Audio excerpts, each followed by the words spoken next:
Hey everyone, Chris here and welcome to my channel. In today's video, I'm here to bring to you my TBR for Orilium's Autumn Equinox. So this is a month-long readathon that is hosted by G from Book Roast, and she has created this just super elaborate world and a school that we can go to and different callings that we can go to school to learn about. I am still very, very new to Orilium. It's been around for several years, and every year I see people taking part and it looks so much fun, and I just have never decided to participate until now. So technically you were supposed to have done this spring Equinox first, so I don't know if I'm going to use this as a bit of a test run and I'll do my first official round next spring, or if I can just go and use this. I think G said in the announcement video that we'll just pretend you did the spring Equinox if you want to jump in, so maybe I can. I'm still learning. It's just there's so much information and backstory that I'm trying to digest, but I have decided that I'm going to work on 2 callings, which you don't have to do. You really only have to do 1, but I've always been an overachiever and I couldn't decide between the 2. So the first calling that I'm going to be taking classes for is Beastmaster. And to do this, I have to take several classes. So let me run you through the classes and the levels I need to get and what prompts I need to fulfill to achieve that and what books I'm going to use. So there's 3 different qualifications: O, Q, and D. So if you need to achieve the O level, you only need to read 1 prompt. If you need to achieve the Q level, you need to read the O prompt and the Q prompt. And if you need to achieve the D level, then you need to read O, Q, and D. So for the first one, I have chosen Beastmaster. I need to get an O in Elemental Studies. And to achieve this, I need to read a book with water on the cover. So I will be reading Marriage Can Be Mischief by Amanda Flower. As you can see, there is a river running in the background. This is the 3rd book in the Amish Matchmaker mystery series. It is a cozy mystery series that follows our main character, who is Amish and ends up trying to solve these mysteries. And I think that the fact that she is Amish and lives in an Amish community has made a nice, interesting wrinkle to trying to figure these mysteries out. I am looking forward to continuing the series, and this is a book I own, so I am getting a book off of my TBR with this one as well. Then I need to get a D in Animal Studies, which means I need to complete 3 prompts. I need to read a debut book, a series book, and a final book / most recent book in a series. So for my debut book, I'm going to read River of Spirits. And this is, I believe, a middle grade fantasy. We're following Senka, who lives between the realm of the living and the dead as a ward to Charn, the ferryman of the underworld. She assists him with his work, and while he's taught her the rules, he avoids telling her a lot. And while she doesn't understand why the rules are important, she listens and must heed them if she wants to become an official farrier. Then Poppy shows up, and Poppy is a living girl and is pleading for help finding the ghost of her brother. But Senka knows that if she helps Poppy, she would be breaking the rules. However, Poppy is yanked away by the river's current, and Senka leaps to save her. And so now Senka and Poppy are lost in the underworld and kind of have to work together to survive. And I think it's going to make Senka start to question some things. I thought this sounded really interesting. It was also really, really pretty. And like I said, it's a debut book. I ended up pre-ordering it at some point this year, and so I thought it was perfect for this prompt. Hopefully I will love it. Then for book in a series, I'm going to read Natural Born Witch. This is the next book I'm on in the Witches of Palmetto Point series. This series follows Charlie, who has the ability to speak to the dead and tends to end up involved in some sort of mystery where being able to communicate with the dead is helpful. She comes from a family who has different kinds of powers. Not all of them can speak to the dead, but they all have some sort of interesting, unique knacks, and they usually end up helping her with whatever case she is working on. This is a series I tend to forget. It's one I only have access to on ebook, so it's kind of out of sight, out of mind. But I think it is time to go back to it. And it's kind of perfect as we are heading into spooky season, because I tend to find them on the creepier side. So looking forward to diving back into this one, though. It definitely won't be a book I read at night, that's for sure. And then for the final / most recent book in a series, I'm going to read Brother Song. This is the last book in the Green Creek series. This is a series that follows a pack of werewolves and different relationships and characters within this pack. I am very excited to wrap this series up and find out how the story ends for the Bennett pack. I was pleasantly surprised that I enjoyed the series as much as I did, so I'm looking forward to seeing how it concludes and if this one is as good as the first three have been. Next, I need to get an O in alchemy. And to do that, I need to read a book with a sun on the cover, and so I'm going to read Here We Go Again by Alison Cochrane, and as you can see, there is my sun. This is a queer romance that follows Logan and Rosemary, who used to be best friends but had a falling out at the end of high school. They now work together, and their former English teacher only has a few months to live, so they honor his final request by going on this road trip, and it is likely going to make them examine their relationship and what happened and where they wanted to go. I have really enjoyed both of the other books I've read by Alison Cochrane, so I look forward to diving into this one, and hopefully I will enjoy this one as well. Then I need to get a Q in restoration, which means I have 2 prompts. I have to read a book with a single POV, and then I had to read a book from one of 5 countries that I randomly generated. The 5 countries I had to choose from after I did my random generation were Mongolia, Micronesia, Belize, China, and Germany. So for book with a single POV, I'm going to read Campaigns and Curses. This is the next book in the Weary Dragon Inn series, and this follows Bev, who runs the local inn and has amnesia. She showed up in this town one day with no memory of how she got there or who she was, and has become kind of a staple in this community since she ended up there. And in every book, when some sort of mysterious thing happens, she is the one everybody goes to investigate. So I'm assuming she's going to be investigating another mystery, though this series is complete, I believe. So we're starting to wrap up what happened to Bev and how she ended up in this town. So I'm very, very curious to see what Bev learns about in this one and what kind of mystery she has to solve.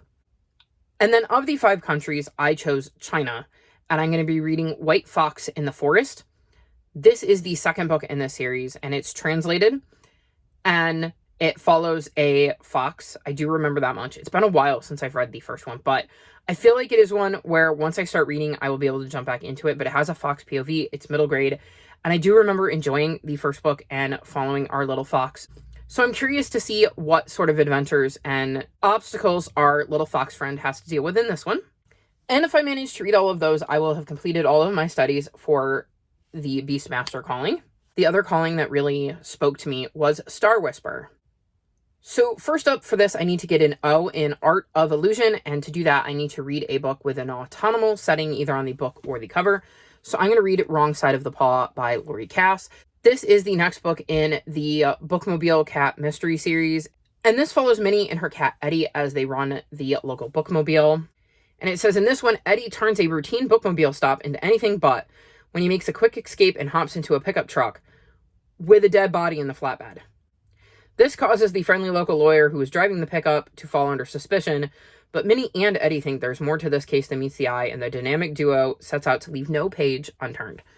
I've really enjoyed the series. I really, really love Eddie and the interactions he has with Minnie and other people in this town, so very excited to be diving back into this one. And while I don't know for sure it's autumn, the cover is definitely giving those vibes. Next, I need to get a D in astronomy, which means I have 3 prompts. I have to read a book with a character who has an invisible illness.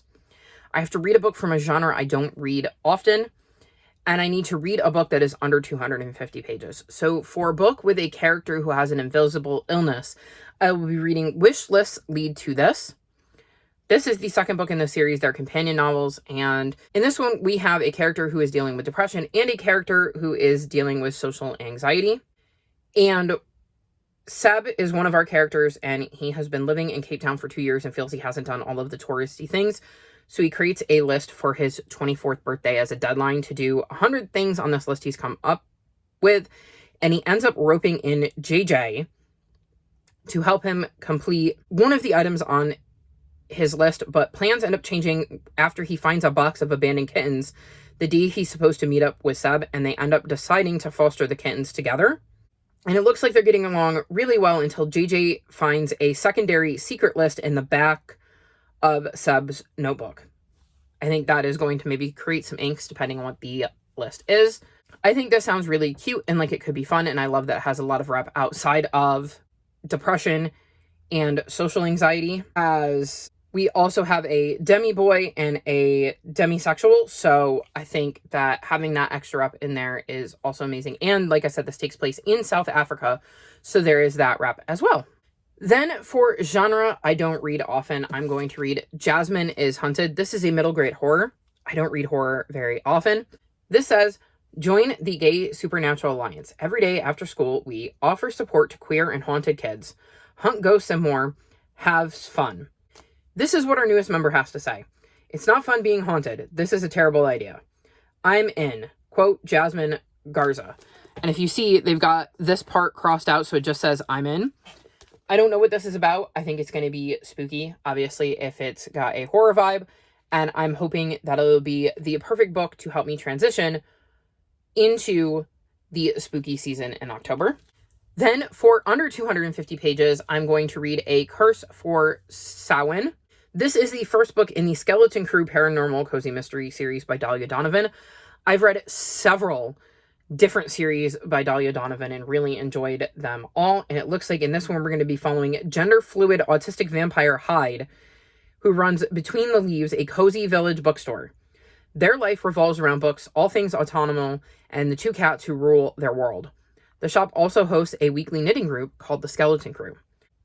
When one of the leaders of the village coven fails to show up for the weekly knitting meeting, Hyde finds themselves investigating a horrific murder side by side with their long-term crush, Teresa. Suspicion immediately falls on other members of the group. Hyde and Teresa struggle to find answers to the growing list of questions. It's made all the more difficult when the killer has them in their sights. Can working together spark the romantic flame within them? Will they solve the mystery before death comes too close? I have really, really enjoyed, like I said, Dahlia Donovan's other works. This one sounds like it's going to have a fun, kind of fantastical vibe, which is different from the other books I've read by them. So I'm very, very excited to check this one out.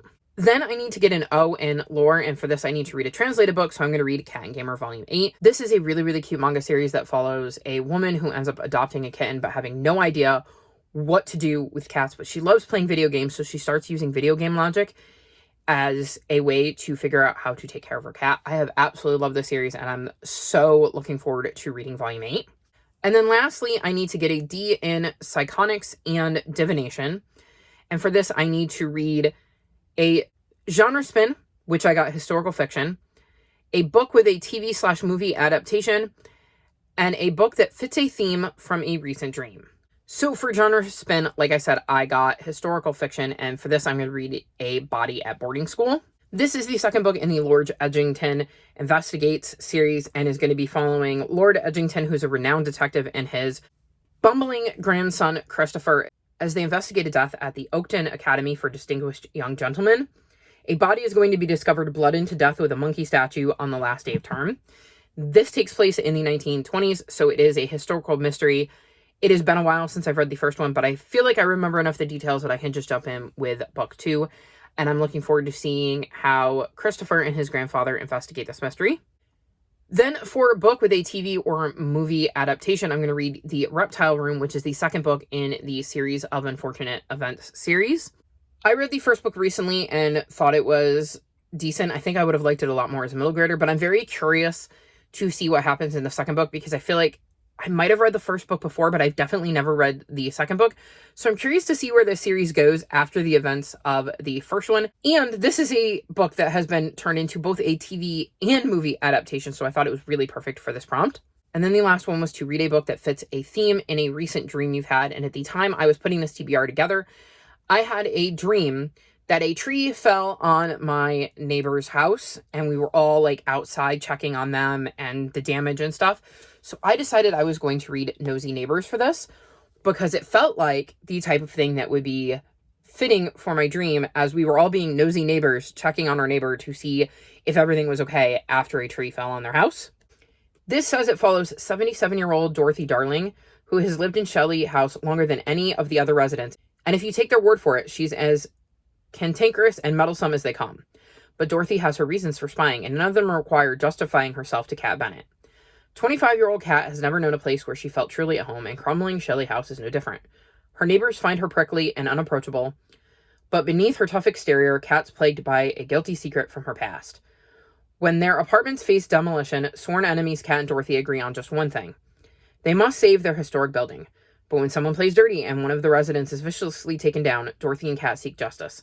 The police close the investigation too soon, leaving it up to the unlikely amateur sleuths with a playful Jack Russell Terrier at their side to restore peace in their community. I think this is going to be a really fun read. I have read another book by Freya Sampson and really, really loved it, so I'm hoping I love this one as well. So those are the books I'm going to need to read to complete the Star Whisperer Calling. So 2 very eclectic TBRs. We'll see if I can get through either of them or both of them, hopefully both. I do read a lot, so none of this is making me real nervous right now. I am very, very excited to finally be taking part in Orilium. If you are taking part in Orilium, let me know which calling you have picked in the comment section below. All of my social media is linked in the description below if you'd like to come chat with me. If you've made it this far in the video, leave me school-related emojis. Like this video and subscribe to my channel, and I'll talk to you next time. Bye!